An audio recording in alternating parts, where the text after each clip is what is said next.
5 seconds. Start. Questions of equity apart. The mode and scale of subsidizing has had two effects. One has been to induce a faster rate of growth of enrollments at this level than is otherwise likely to have taken place.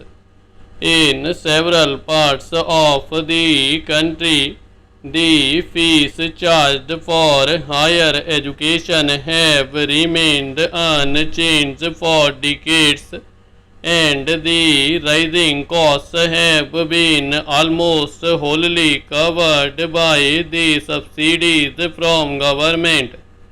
Higher education has therefore become almost free for those who are in a position to meet the other related expenses.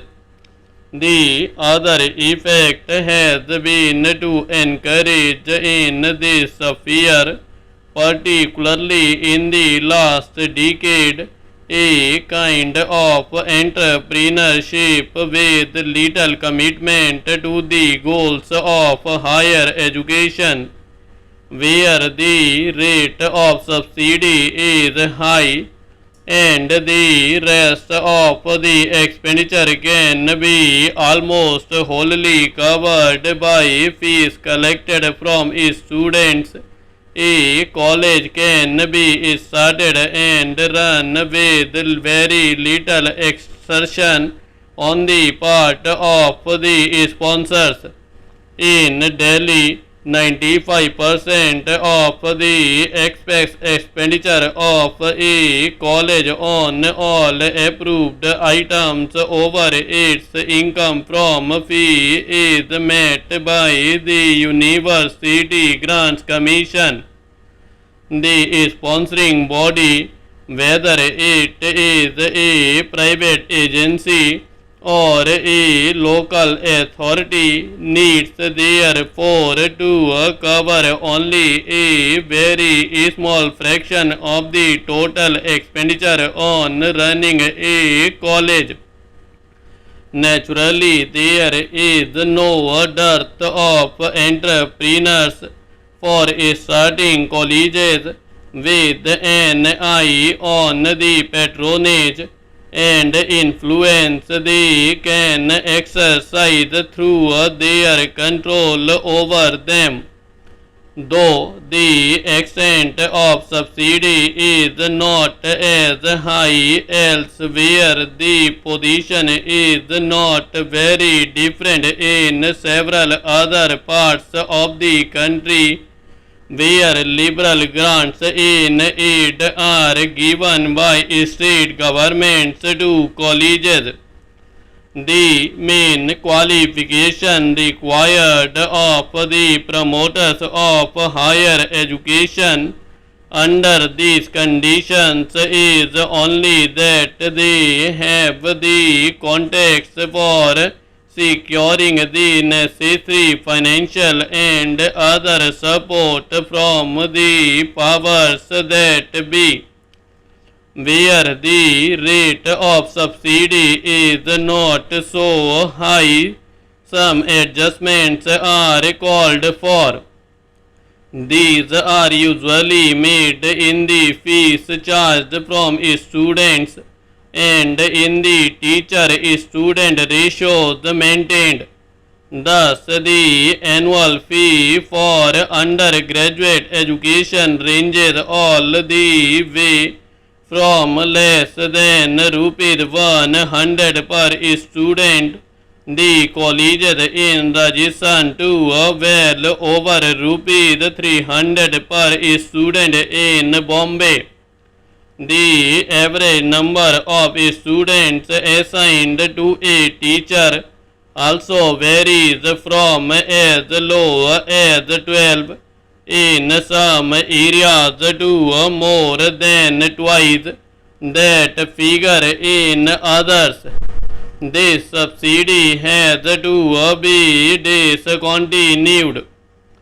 All this has usually a decisive impact at the higher levels of decision making and administration in the universities.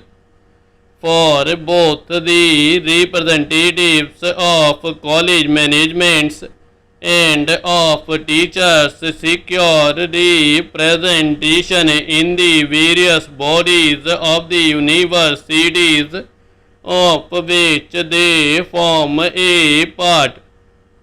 Changes in the structure and content of courses are therefore usually resisted if they call for more appointments at the college level than the managements are prepared to make, or if much more effort is required on the part of the existing staff. If any teaching is organized at the university level, as is generally done for postgraduate courses, the principle of representation has to be usually given considerable weight, irrespective of academic considerations. The various sectional interests involved have to be taken into account also when examiners are appointed by universities, and sometimes even when the results of the examinations are declared.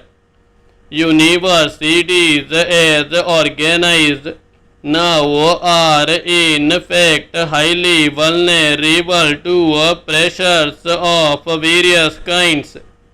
The representation given to colleges, the system of elections to the more important decision-making bodies, and direct dependence on government grants are all potential instruments for gaining influence and exerting pressure within universities.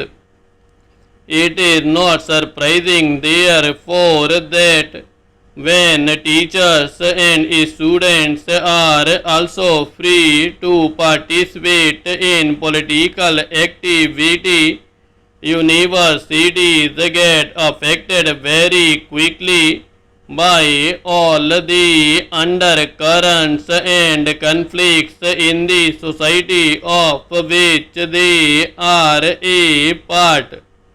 One of the major problems now is that while political forces are able to gain entry very easily, the universities do not have the means for effectively coping with them. Under these conditions, growth in size beyond a point becomes a particularly serious handicap. Not only are these few economies of scale to be gained by such expansion, but these economies set in through their greater vulnerability to pressure from outside and from within. This has become a major problem for many Indian universities. The growing tendencies towards regionalism in the country have also had serious effects on higher education.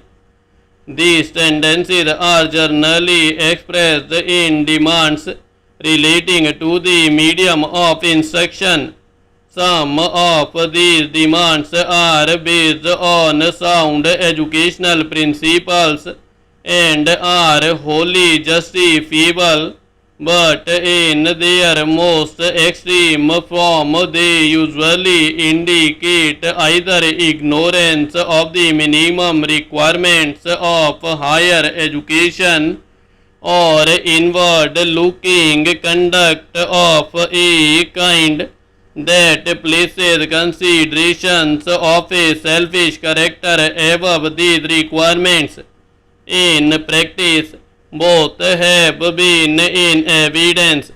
More specifically, the problem arises when instruction at the postgraduate level is sought to be given in the regional languages.